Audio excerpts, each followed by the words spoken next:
formation professionnelle. Merci bien, Chérif Diop, Monsieur Dame Diop. Il est également ministre de l'Emploi et de l'Artisanat. Bonsoir, Monsieur le ministre, et merci d'être là. Bonsoir, Aram. On va d'abord commencer par l'actualité forte du jour, le rappel à Dieu de Serigne Pape Malick Sy, le porte-parole du Khalife général des Tidjanes, qui a été inhumé cet après-midi. Un mot à l'endroit de la communauté Tidjane. Je voudrais présenter mes sincères condoléances à toute la Oumma islamique, particulièrement à la communauté Tidjane, à notre Khalife général, Serigne Babacar Sy Mansour, pour le rappel à Dieu ce jour du porte-parole, Serigne Pape Sy, qu'Allah l'accueille dans son paradis céleste. C'est une grande perte pour le Sénégal, pour toute la Oumma islamique, mais comme on dit, inna lillahi wa inna ilayhi raji'un. Un décès qui coïncide avec la reprise des cours, la reprise partielle en tout cas, pour ceux qui sont en classe d'examen. Si vous deviez, sur une échelle de 1 à 10, attribuer une note aujourd'hui par rapport aux dispositions qui étaient annoncées, par rapport à cette reprise, quelle serait aujourd'hui cette note? Alors, je peux dire, toute modestie mise à part, que nous avons réussi. Et quand je dis nous, c'est toute la communauté éducative autour de l'école, cette reprise. Tous les établissements ont commencé? Tous les établissements ont commencé, même à Sédhiou où on a eu des pluies très tôt ce matin, on a eu quand même des classes qui ont démarré. Je pense qu'on le doit à la mobilisation de tous les acteurs, l'État en premier, le chef de l'État, mais comme j'ai dit, tous les acteurs qui tournent autour de l'école, les parents d'élèves, les enseignants, les collectivités territoriales. Je pense que les Sénégalais ont montré à travers cette reprise que quand la nation a besoin de ses fils, on sait se mobiliser et c'était le plus important. Il y a des syndicalistes et des responsables d'établissements qui avaient exprimé quelques craintes liées au respect du protocole sanitaire au niveau de ces écoles-là. Est-ce que sur ce plan également, tout est au point pour que les cours puissent se dérouler comme il le faut? C'était normal qu'il y ait des appréhensions par rapport à la reprise. C'est dû au contexte particulier de Covid. Cette pandémie que nous ne maîtrisons pas encore, il était normal que les parents d'élèves, les élèves soient inquiets. Mais comme on a annoncé aux élèves, le président de la République, en décidant de rouvrir les classes en 2 temps, a quand même voulu, dans un premier temps, protéger les Sénégalais de manière générale, mais les élèves et les enseignants. Et nous avions, mes collègues en charge de l'éducation et moi-même, décidé de se battre pour qu'il y ait le respect strict du protocole sanitaire dans tous les établissements. Dieu merci, toutes les écoles que nous avons visitées depuis ce matin et les échos que nous avons eus qui proviennent des IA de toutes les académies du Sénégal. Les écoles à Dakar? Les écoles à Dakar. Nous étions à Dakar, mon collègue Mamoudou Talla et moi-même. Et nous nous sommes rendus compte que le protocole sanitaire était respecté dans l'ensemble des établissements à la grande satisfaction des parents, des enseignants et des élèves. Vous l'avez dit tout à l'heure dans vos propos, l'hivernage s'est déjà installé à l'intérieur du pays. Et récemment, vous avez fait quand même un déplacement à l'intérieur du pays dans certaines localités reculées, dont Kédougou. Est-ce que toutes les dispositions sont prises au cas où il y aurait des intempéries là-bas? Nous avons fait un tour avant-hier à Kédougou et à Tamba, qui sont des régions pluvieuses. Et c'est avec bonheur que j'ai constaté que les autorités administratives, les autorités académiques ont pris toutes les dispositions nécessaires pour pallier éventuellement ce manquement. Mais j'ai annoncé à toutes ces autorités qu'il nous faut forcément changer de paradigme par rapport à la pluie et aux intempéries de ce genre. Je pense que dans certains pays, il pleut, ça n'empêche pas aux gens d'aller quand même vaquer à leurs occupations. Et je pense que dans cette partie du pays, les gens sont souvent allés à l'école en fin d'année, ils ont fait des examens pendant qu'il pleuvait. Et je suis rassuré que ces dispositions sont prises dans ces régions périphériques où il pleut très tôt, pour que localement, que toutes les autorités puissent trouver des solutions alternatives au cas où. Et je pense que c'est ce que nous avons constaté ce matin à Sédhiou et dans les autres régions, à Tamba. Et il y a eu des dispositions particulières et locales qui ont été prises pour permettre le déroulement des cours. J'aimerais Oui, Daouda. Oui. Il y a des examens et concours qui étaient prévus au mois de juillet août et septembre. Oui. Est-ce que ces examens-là sont maintenus? Si oui, est-ce qu'il y a des dispositions qui ont été prises pour un bon déroulement? Nous avons, quand le président de la République a pris la décision de réouvrir le 25, nous avons travaillé avec l'ensemble des structures qui s'occupent d'examens et de concours pour réaménager le calendrier des examens. Et je peux dire ici que les premiers examens que nous attendions, n'eût été la Covid, le bac technique était prévu pour le 8 juin. Et en arrêtant les cours au mois de mars, nous étions à peu près 6 semaines de cours pour faire le premier examen qui était le bac technique, qui était le 8 juin. Nous avons réaménagé les emplois du temps, le calendrier des examens et concours. Les premiers examens auront lieu au début du mois d'août. C'est le CAP. Parce que nous avons le CAP, le BP, le BT, le BTS, le bac technique et les examens professionnels. Ça va démarrer du 6 août au 28 septembre, Inch'Allah.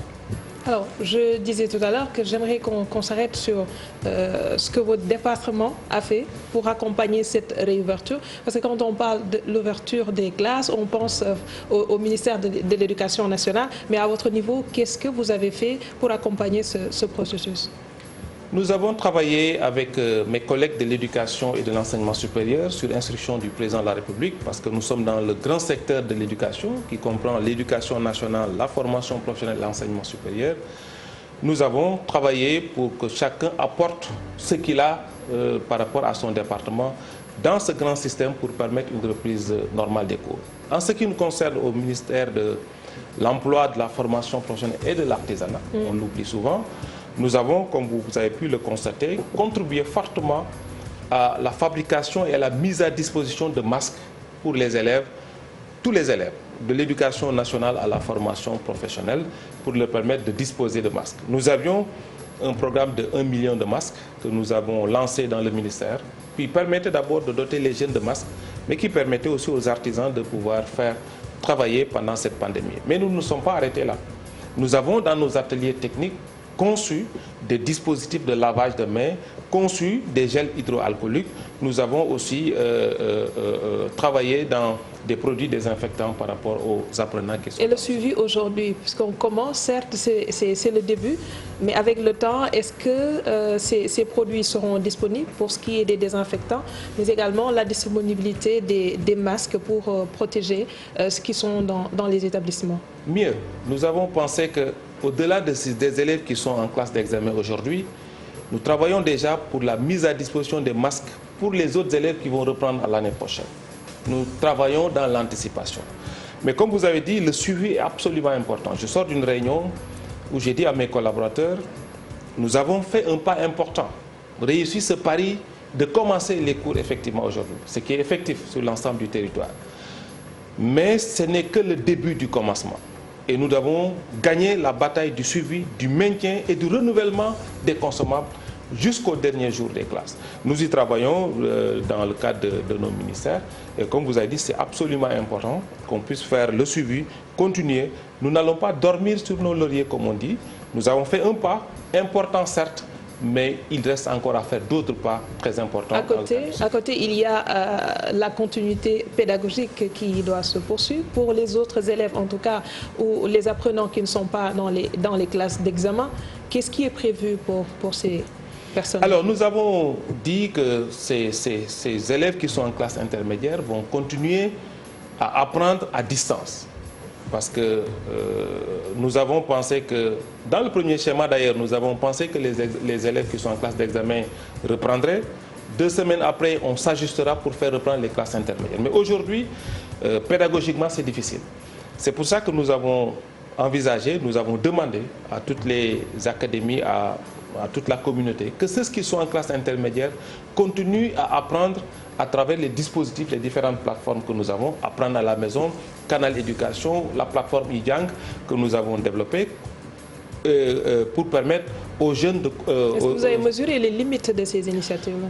Oui, mais aucune initiative n'est parfaite. Nous avons compris que la Covid est arrivée brusquement. J'ai dit souvent que elle n'est pas venue qu'avec des inconvénients. Je pense que ça nous permet aujourd'hui de nous remettre en cause pour développer beaucoup de choses, parmi lesquelles la formation à distance. Et nous savons que ce n'est pas suffisant. C'est la raison pour laquelle nous avons décidé qu'à la rentrée prochaine, il y aura des moments de renforcement, de consolidation qui permettront à ces jeunes de rattraper tant bien que mal le temps perdu pendant cette Covid. Mais est-ce qu'il y a un soutien financier dans le cadre de la force Covid-19 aux établissements privés professionnels? Parce qu'on s'est rendu compte quand même qu'il y a des établissements qui continuent de réclamer aux parents d'élèves quand même le paiement des scolarités en brandissant même un certain nombre de sanctions. Est-ce qu'effectivement ils ont reçu leur... Oui, le président de la République a décidé, parce que souvent on parle du milliard de l'éducation nationale, mais je voudrais corriger que dans le cadre du force Covid-19, il est prévu une enveloppe de 2 milliards de francs CFA destinée au secteur de l'éducation privée. Répartis ainsi 700 millions pour l'enseignement supérieur, 300 millions pour la formation professionnelle technique et 1 milliard pour l'éducation nationale. Compte tenu du paiement de la subvention que l'État apporte aux écoles privées, je dois rappeler que dans le secteur de l'éducation nationale, les écoles privées reconnues reçoivent chaque année de l'État une subvention qui s'élève aujourd'hui à 1 milliard 290 millions.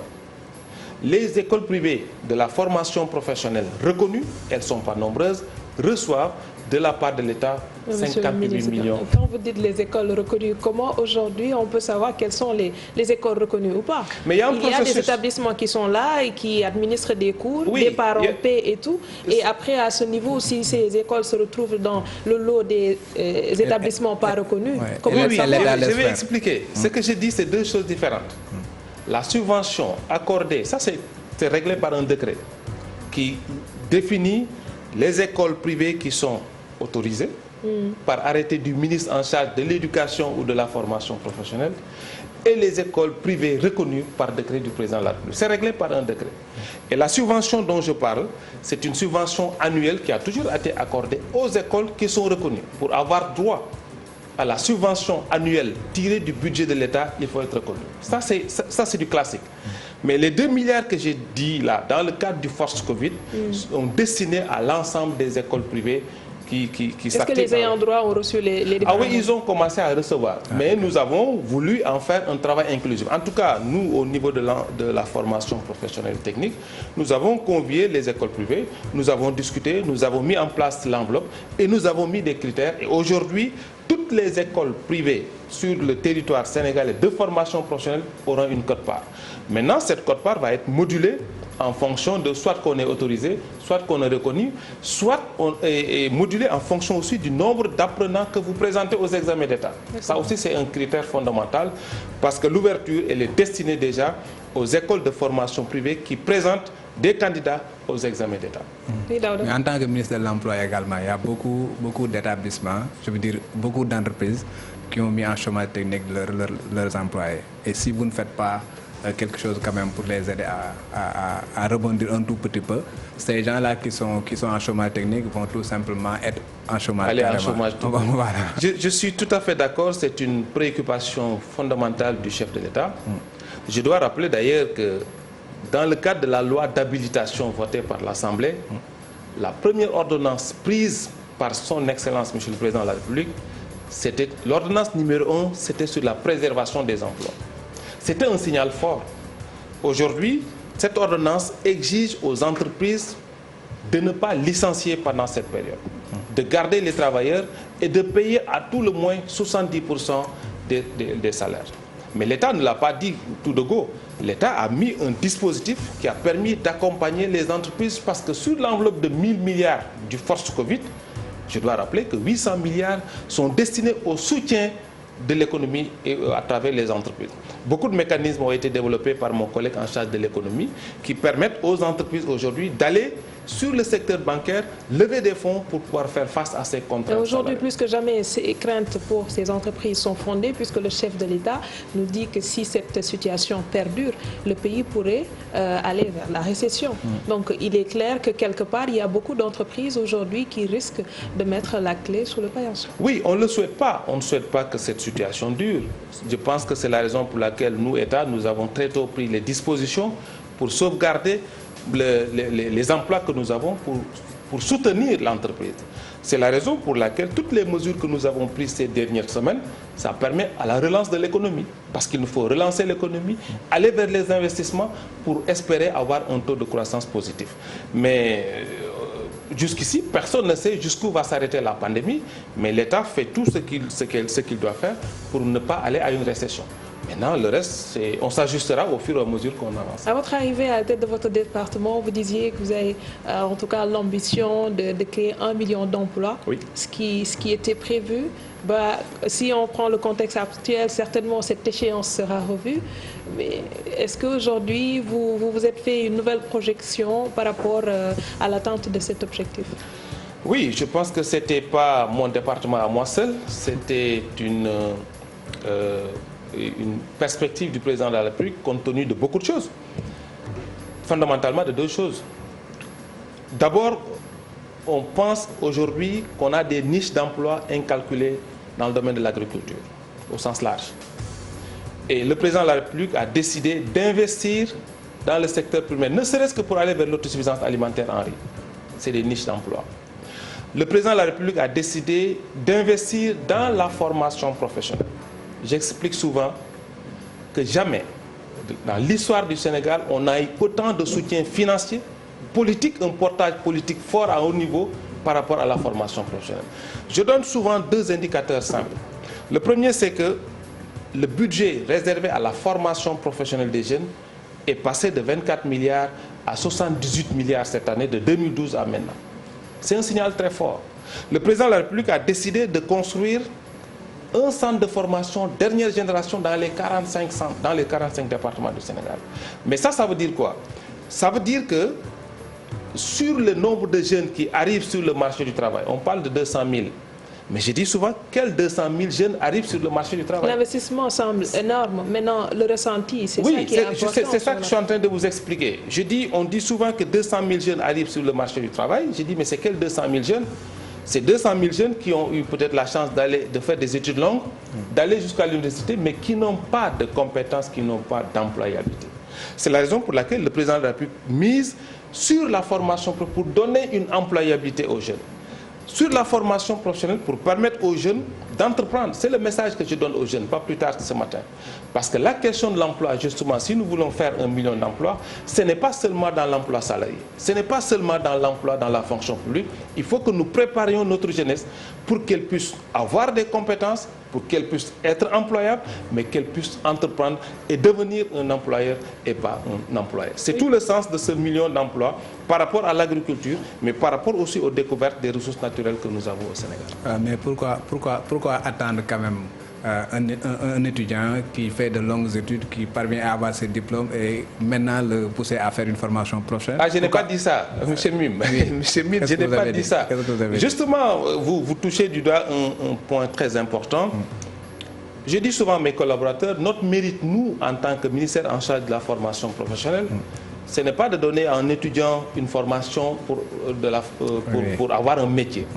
Notre mérite, c'est tous ces jeunes Sénégalais-là qui sont dans nos quartiers, qui ont décroché de l'école très tôt, qui n'ont pas été à l'école, qui ont été dans les daara, mais qui rentrent dans la vie active sans éducation, sans formation. Loin de moi l'idée de dire que la formation professionnelle est réservée aux gens qui ont échoué à l'école, non. C'est une vocation, c'est une des mesures sur lesquelles nous travaillons. Nous devons travailler à ce que les jeunes aient comme ambition de devenir boulanger, de devenir boucher, de devenir plombier. Mais ça, c'est la vocation, c'est sur les raisons pour lesquelles nous travaillons pour que les jeunes puissent avoir ces vocations, grandir avec, et on prêchera par l'exemple pour montrer qu'il y a des possibilités de vivre décemment avec son métier. Je termine avec le secteur de l'artisanat. On a noté également un ralentissement de nombreuses activités, en tout cas liées à ce secteur. À ce niveau également, qu'est-ce qui est prévu pour les aider à... Oui, je pense que nous avons soutenu les artisans. Ce n'est pas assez. Non. Mais... Les masques. Vous parlez des masques? Pas forcément, j'arrive. Oui. Alors, nous leur avons fait travailler pendant la période de pandémie en leur demandant de confectionner des masques. C'est tout heureux que beaucoup de Sénégalais portent leurs masques faits au Sénégal par les artisans. C'était une manière de les soutenir. Mais nous avons fait mieux. Et nous comptons faire mieux sur l'instruction faire plus sur l'instruction du président de la République. Ils ont fait des masques à des prix très très compétitifs. Ça leur a permis d'avoir de l'activité, de gagner de l'argent. Mais nous avons soutenu certains artisans, pas tous. On n'a pas la prétention de pouvoir soutenir tous les artisans. Oui. Nous avons fait un cash transfert pour les artisans. Donc les artisans que nous avons recensés dans le cadre de l'appui, combien? 150 000 francs CFA par artisan. Ce n'est pas rien. Nous avons donné un kit sanitaire dans lequel vous avez les masques. Et vous en aviez recensé combien? 7 000. On a 7 000 artisans. C'est pour ça que je dis qu'on en a fait, mais le président de la République nous a instruit de voir comment encore accompagner le secteur artisanal, tous ces gens qui s'activent tous les jours, et nous y travaillons pour voir comment encore le soutenir. Mais ce que nous avons déjà fait, c'est de leur avoir fait travailler sur les masques. Ce n'est pas moins de 400 millions de francs CFA, sur un cash transfert, mais sur un kit sanitaire pour leur permettre de traverser cette pandémie. Merci beaucoup, monsieur le ministre Dame Diop, qui est en charge du département de l'emploi, la formation professionnelle et de l'artisanat. Merci également à Daouda Mine et à vous qui nous suivez de partout. Retrouvez-nous demain pour le dernier numéro de la semaine. Passez d'excellents moments en compagnie de nos programmes.